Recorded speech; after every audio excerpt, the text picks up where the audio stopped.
In digital painting, you'll often be required to imagine man-made forms. And when attempting to capture realism, attention to edge detail is incredibly important.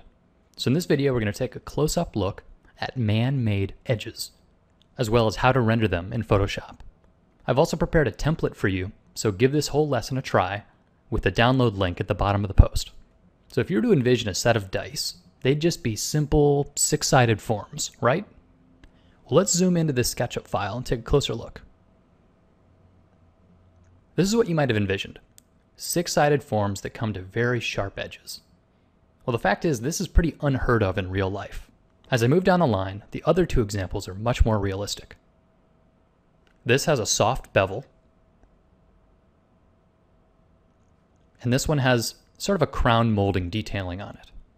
So if you took a quick look at the objects on your desk right now, you'd notice that lots of right angles are present, but that if you look really closely, what you might have described as a right angle are actually made up of soft bevels and chamfered edges.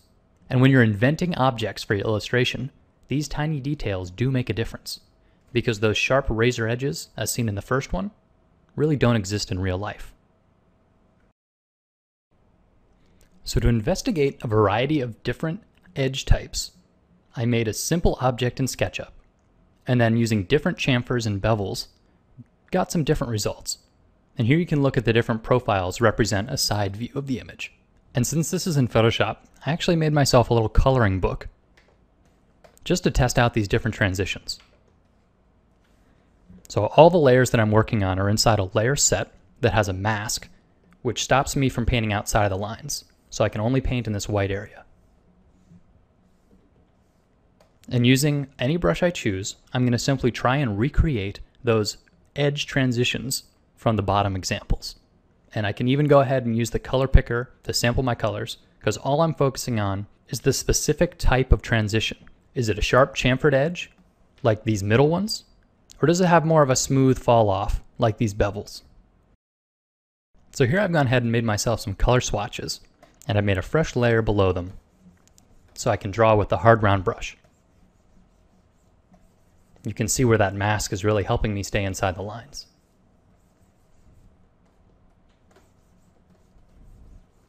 Now the critical part here is this chamfer. So I'm going to make a polygon lasso to really select those edges carefully, and then paint that high value in there. And this is the most perpendicular to the light, so it's going to be the highest value.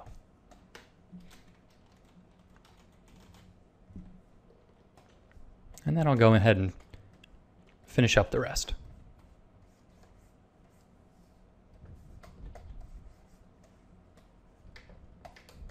So I'm matching the same values from the example.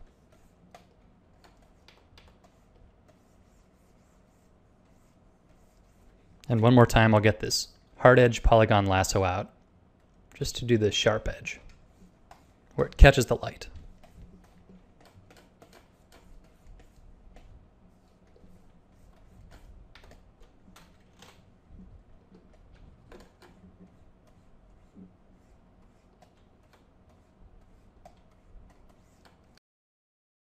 I'm going to leave the other 4 examples incomplete for now and encourage you guys to download this template and give it a try yourself.